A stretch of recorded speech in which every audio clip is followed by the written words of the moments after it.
nosotros tenemos que entender, en primer lugar, que quienes conducen vehículos en las plataformas son colombianos, no son extranjeros. Casi 400.000 familias que también están tratando de sobrevivir, de generar ingresos de una manera honesta para poder buscar un mecanismo de ingreso. El populismo y la politiquería nos lleva a desconocer la realidad de una sociedad que se ha modernizado y que trata de devolverle la libertad a los ciudadanos de escoger en qué se quieren movilizar de acuerdo a su presupuesto, a su sensación de seguridad, a su comodidad y a su gusto. Quienes hoy más se están llevando del bulto por la falta de reglamentación son precisamente los taxistas, porque aquí hay una cancha completamente desequilibrada, donde el sector taxista tiene que pagar unas pólizas, tiene que pagar unos cupos, tiene que pagar unos impuestos de rodamiento, tiene que pagar una cantidad de cosas que desafortunadamente por la falta de reglamentación las plataformas no. Y eso también genera un problema para los ciudadanos usuarios de las plataformas porque no tienen aseguramiento. No hay una norma que defina qué tipos de vehículos, como sí lo tienen los taxis, deben circular.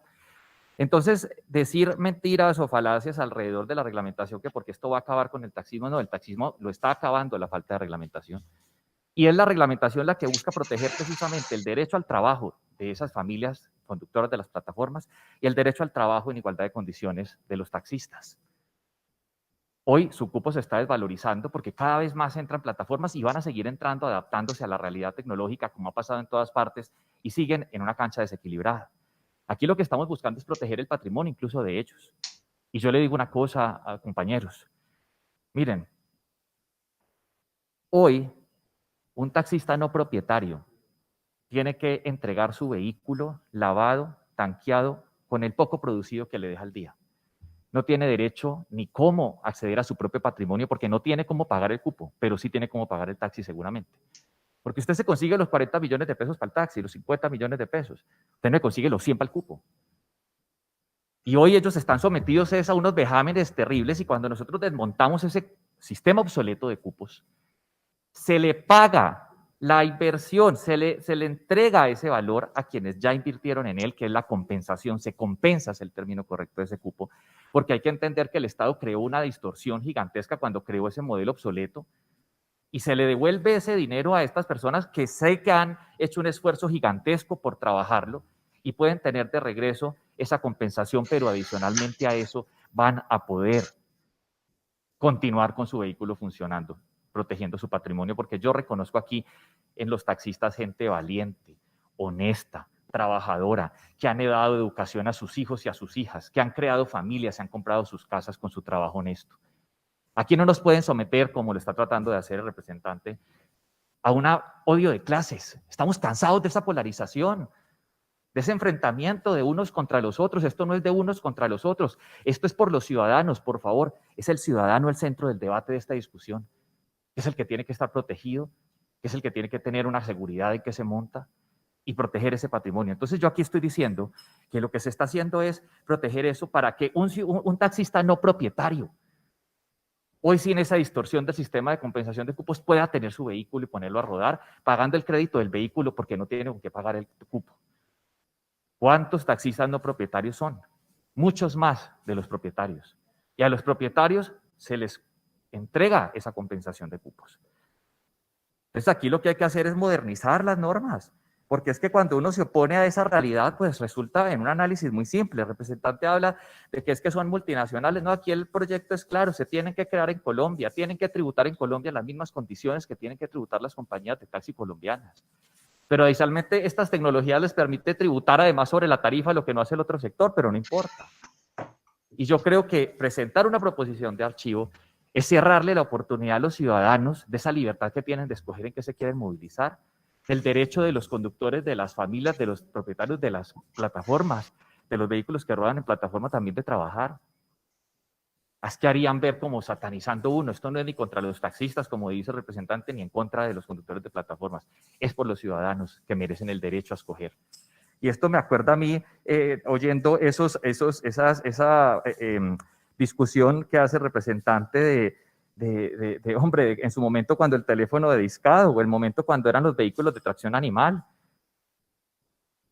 La evolución, la tecnología fue llegando y la gente se fue adaptando. Aquí esto lo que va a hacer es perfeccionar el servicio.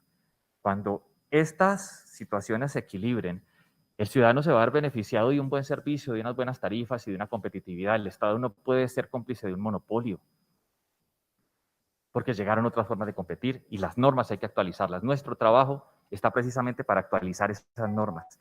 Y yo cierro con esto. Yo en este transcurso de algo en lo que estoy completamente convencido que es de la libertad ciudadana, de que cada colombiano pueda escoger en qué se quiere mover con seguridad, protegiendo al sector taxista, dándoles garantías laborales, como hay un proyecto de ley en la Comisión Séptima en este momento, que habla de todo lo que tiene que ver con las garantías laborales de los conductores de las plataformas y los taxis.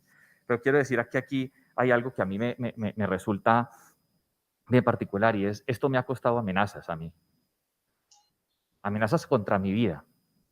Nosotros no podemos seguir viviendo en un país donde sea el odio de clases y el odio del uno al otro, como acabo de ver en la última intervención, la que, digamos, conforme el debate democrático. Y reconozco aquí está la presencia de un taxista líder, que es el doctor Ospina, quien ha tenido debates pacíficos y respetuosos conmigo, y que me acaba de pedir disculpas por esas amenazas en contra de mi vida en un live. Ese es el debate al que tenemos que llegar, para salvar la vida tanto de las familias de los taxistas como de los conductores, poniendo a los ciudadanos en el centro del debate en un momento de tecnología, de innovación y de oportunidades. Ayer mismo un taxista dijo que me encomendara a Dios si ese proyecto pasaba y lo puso en redes sociales. He sido sometido a una persecución jurídica brutal por hacer mi trabajo, por presentar proyectos de ley en la Corte Suprema, en la Procuraduría, en la Comisión de Ética del Senado, tratando de silenciar la voz de un ciudadano que llegó a hacer política y de un ciudadano que quiere proteger a esos taxistas no propietarios y a los propietarios, a esos conductores honestos de las plataformas y a sus familias, pero reitero, a los ciudadanos y su libertad de escoger en qué se quieren movilizar. Así que yo termino agradeciendo este espacio y hablando de algo que me pareció muy bonito. 6 proyectos se presentaron, 6 proyectos se acumularon, con componentes y autores de diferentes partidos políticos, lo que muestra un gran consenso y una evolución en cuanto a este debate.